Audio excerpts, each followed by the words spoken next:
तीर्थंकरों की विशेषता है। समतल पर जन्म लिए, अयोध्या में जन्म लिए, क्योंकि अयोध्या शाश्वत भूमि है।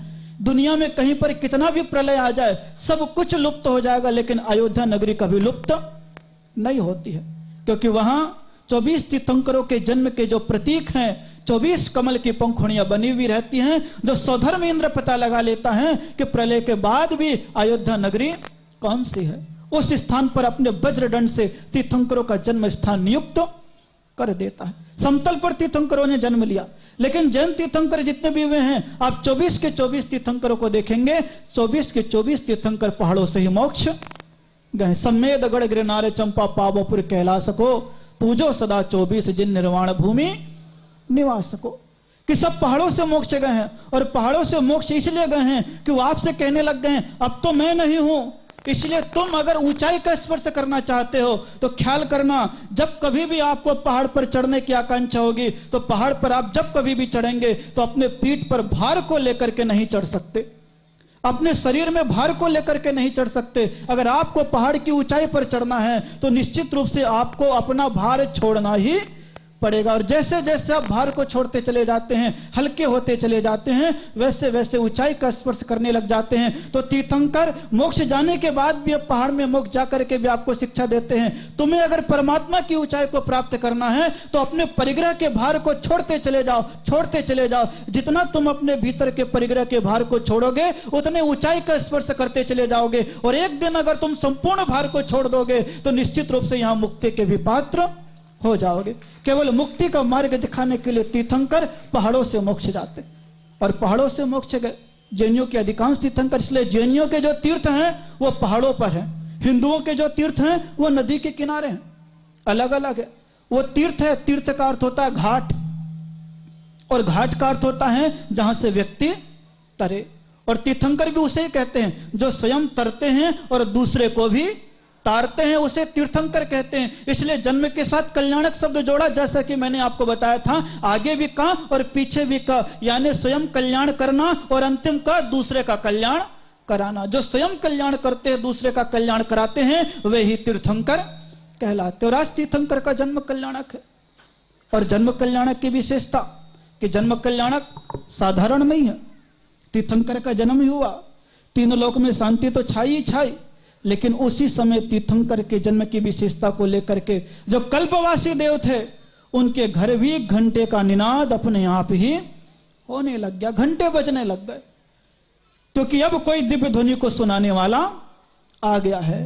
जैसे ही तीर्थंकर का जन्म होता है, ज्योतिष देवों के यहां भी सीनाद होने लगता है कि अभी संसार को सीनाद करके, अपनी गर्जना करके पापों को भयभीत करने वाला, जीवन को सुधारने वाला इंसान इस सृष्टि पर पैदा हो चुका है। व्यंतर लोग भी होते हैं, उनके भवन में भी ढोल और पटा बजना प्रारंभ हो जाते हैं, और भवनवासी जो देव होते हैं उनके घर में भी शंख का नाद होने लग जाता है। ढोल भी बज रहे हैं, शंख भी बज रहे हैं, घंटा भी बज रहा है, सीनाद भी हो रहा है। और तो छोड़िए, शास्त्रकार कहते हैं 12 करोड़ वाद्यों की ध्वनि तीर्थंकर के जन्म के समय अपने आप ही होने लग जाती है। तीर्थंकर की विशेषता केवल बाहर की विभूति अभी बढ़ रही है, अंतरंग की विभूति बढ़ने में तो थोड़ा समय लगेगा, लेकिन तीर्थंकर जन्म भी लेते हैं तो अंतरंग की विभूति भी उनके पास होती है। कि जैसे ही जन्म लेते हैं तो हम सबके पास तो केवल मति ज्ञान और श्रुत ज्ञान होता है, लेकिन तीर्थंकर के पास मति ज्ञान भी होता है, श्रुत ज्ञान भी होता है, और एक अवधि ज्ञान भी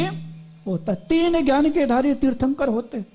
सभी बातों को यद्यपि जानते हैं, लेकिन जानने के उपरांत भी अपने ज्ञान का उपयोग नहीं करते। वो जानते हैं कि ये अवधि ज्ञान तो बहुत छोटा ज्ञान है, इस ज्ञान का उपयोग मुझे अभी नहीं करना है, मैं आगे बढ़ूंगा, मुनि दीक्षा में लूंगा तो फिर मेरे पास मन परे ज्ञान भी आ जाएगा, और साधना के वृद्धि करता चला जाऊंगा तो केवल ज्ञान भी आ जाएगा। इसलिए छोटे मोटे ज्ञान का उपयोग मुझे नहीं करना, केवल ज्ञान का उपयोग करते तीर्थंकर।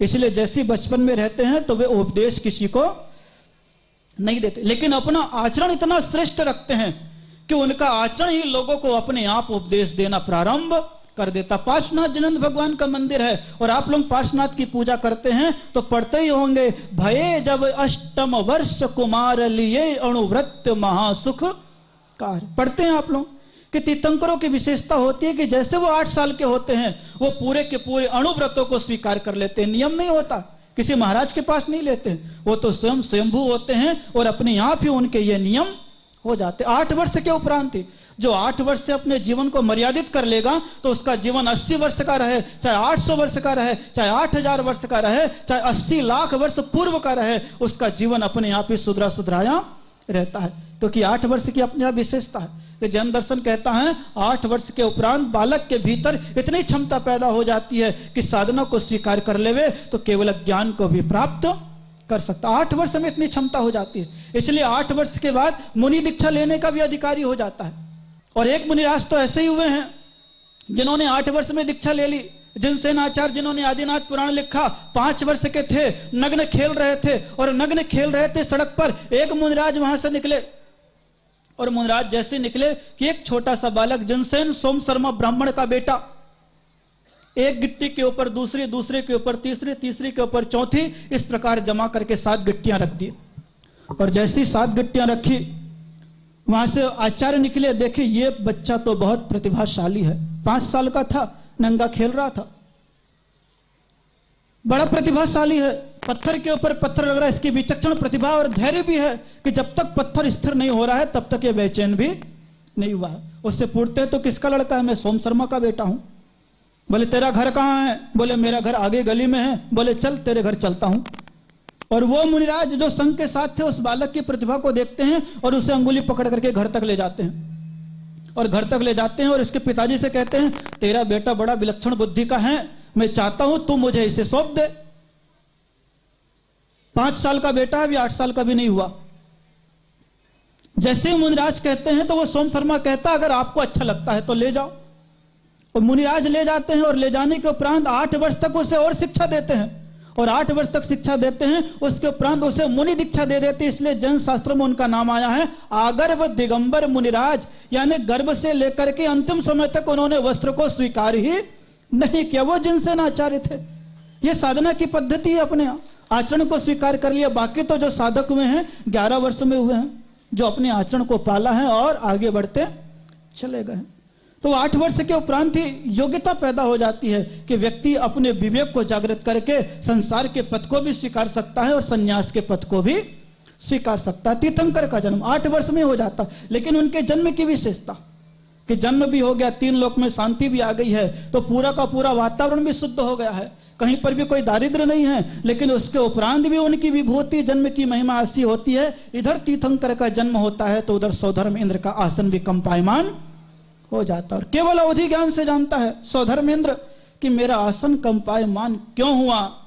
उस समय कहा जाता है कि वो जान लेता है तीर्थंकर का जन्म हुआ, उसी समय वहां से उतरता है और 7 कदम आगे बढ़ता है सिंहासन को छोड़ करके, और जिस दिशा में प्रभु का जन्म हुआ है उस दिशा की ओर मुख करके 3 बार प्रणाम करता है कि अब मेरा सौभाग्य जागृत हो गया है कि साक्षात तीर्थंकर इस धरती पर अवतरित हो चुके हैं। अब लोगों का कल्याण का शुभारंभ अपने आप ही हो जाएगा। केवल कल्याण की भावना से भरता सौधर्म इंद्र, और सौधर्म इंद्र जब कल्याण की भावना से भरता है तो पूरी सृष्टि को पता लग जाए, इसलिए वो अपने पूरे विमान के साथ, ऐरावत हाथी के साथ इस पृथ्वी लोक पर उपस्थित हो जाता है। केवल भगवान का जन्म कल्याणक मनाने के लिए। क्या मनाने के लिए? क्योंकि सौधर्म इंद्र जानता है कि इसका कल्याणक अगर मैं मना लूंगा तो निश्चित रूप से मेरा भाव अपने आप ही क्षय हो जाएगा। तीर्थंकर इतने पवित्र होते हैं कि तीर्थंकर का सबसे पहला स्पर्श मां का हुआ है, इसलिए मां भी तीसरे भाव में मोक्ष चली जाती है। दूसरे नंबर पर अगर स्पर्श होता है तीर्थंकर का, तो तीर्थंकर का स्पर्श होता है तो सौधर्म इंद्राणी का होता है। ख्याल कीजिएगा, स्त्रियों को ही अधिकार है तीर्थंकर बालक को सबसे पहले छूने का, प्रसूति गृह से निकालने का। महिलाओं के पास बहुत क्षमता है। आज तो महिलाओं का दिन है, जन्म का दिन है, जन्म देने का सौभाग्य नहीं प्राप्त होता है। अरे महिला तो मुर्दों को जला सकती है। महिला की विशेषता है कि महिला तो मुर्दे को जला सकती है, महिला तो अंगुली से ब्रह्मांड को हिला सकती है। महिला की महिमा में क्या गाऊं आज? महिला तो तीर्थंकर को गोदी में खिला सकती है, महिला तो तीर्थंकर को गोदी में खिला सकती है।